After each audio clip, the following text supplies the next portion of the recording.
March with 239 people on board.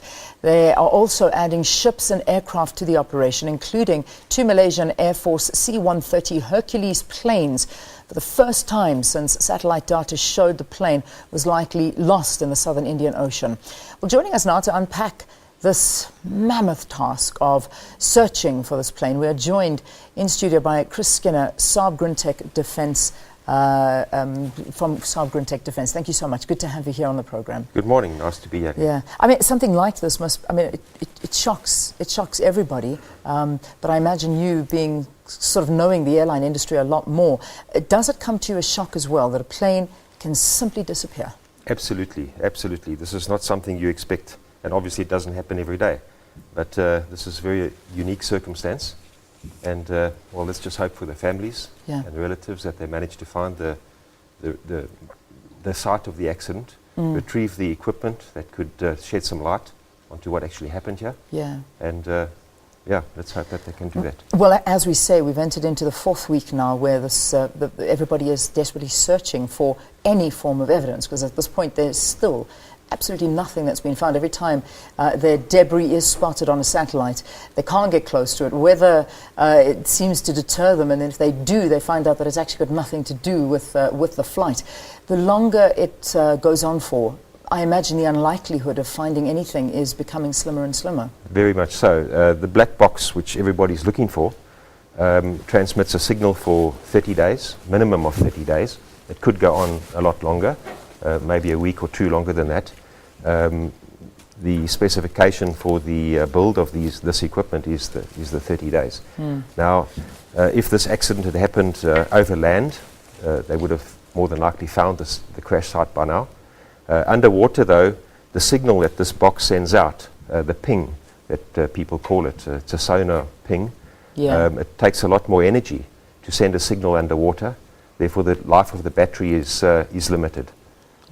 This equipment is roughly the size of a shoebox, and in this black box, although it's painted orange normally for ease of location visually,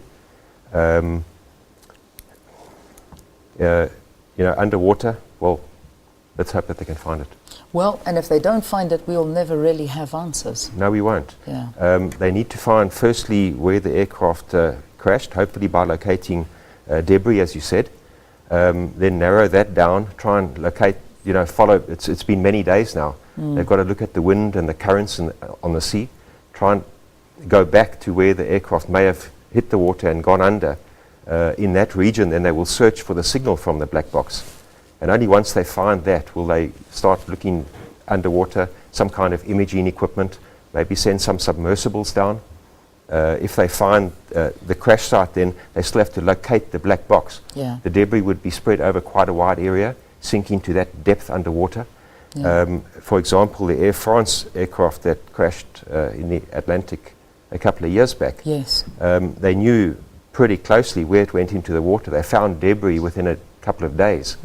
And it still took 2 years odd to actually locate the black box and bring it to the surface. That's when they knew. I mean, they knew where it went down. Here, there is no idea. Let's now talk about theories, because there are so many theories surrounding this. I see now overnight a statement has been issued from Washington, basically saying that as far as the investigators have found no evidence thus far pointing to terrorism in the disappearance of Malaysian Airlines. In your experience, what do you think happened? I mean, what went wrong? There are 4 possible scenarios, in my view. The one is a hijacking, which is unlikely because a hijacker would have hijacked the aircraft for a reason. And, their group would have made it known that they've done this. It would have landed somewhere, etc. The second thing is terrorism, either an explosion or something of the like, where the aircraft would have exploded in midair or had a serious problem which would have caused it to crash. In all likelihood, then they would have found wreckage where the aircraft disappeared off the radar screen. The third thing is a technical failure, severe technical failure. It could be explosive decompression.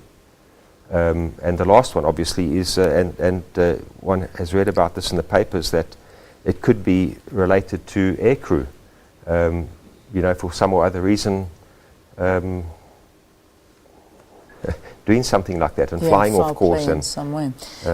Just finally, as I wrap up the interview, we've seen, especially after 9/11, that the way we travelled and the way flying was changed from that day forward.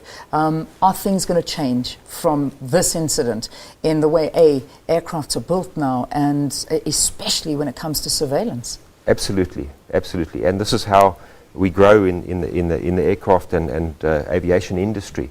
We learn from accidents, we learn from mistakes, and corrective actions are taken.